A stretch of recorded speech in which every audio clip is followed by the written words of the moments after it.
Halo teman-teman, perkenalkan nama saya Nurrahma Budi Indi Artika dengan nomor NIM 877985681. Saya dari Prodi Pendidikan Guru Sekolah Dasar UPBJJ Jember. Saya akan menjelaskan 3 pilar utama ilmu filsafat. Yang pertama ada ontologi, yang kedua ada epistemologi, yang ketiga ada aksiologi, yang mana semuanya sebagai pondasi utama ilmu filsafat. Yang pertama, saya akan menjelaskan apa sih itu ontologi. Ontologi yaitu membahas tentang apa yang menjadi objek kajian ilmu, yang artinya ontologi menjawab pertanyaan, apa sih yang sebenarnya dipelajari oleh ilmu pengetahuan? Misalnya, dalam ilmu biologi, yang dikaji adalah makhluk hidup dan proses kehidupannya. Apakah sesuatu itu nyata secara fisik, sosial, atau bahkan abstrak? Jadi, ontologi menjadi dasar dalam menentukan apa yang dianggap sebagai realitas dan layak diteliti.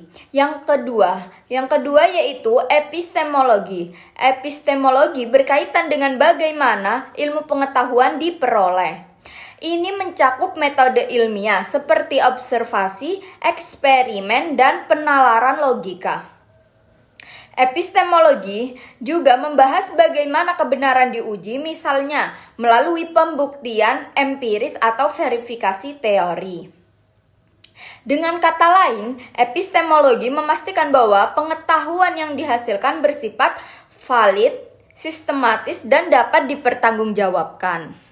Yang ketiga yaitu aksiologi. Aksiologi membahas tentang nilai dan tujuan ilmu pengetahuan. Ilmu tidak hanya untuk diketahui, tetapi juga digunakan secara bijak.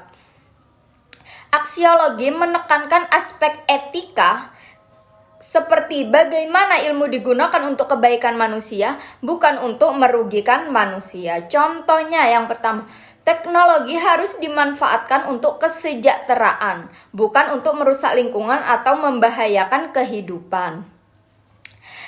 Keterkaitan dari ketiga yang saya jelaskan di atas yaitu tentang ontologi, epistemologi, dan aksiologi. Semua ketiganya itu saling berhubungan dan tidak dapat dipisahkan.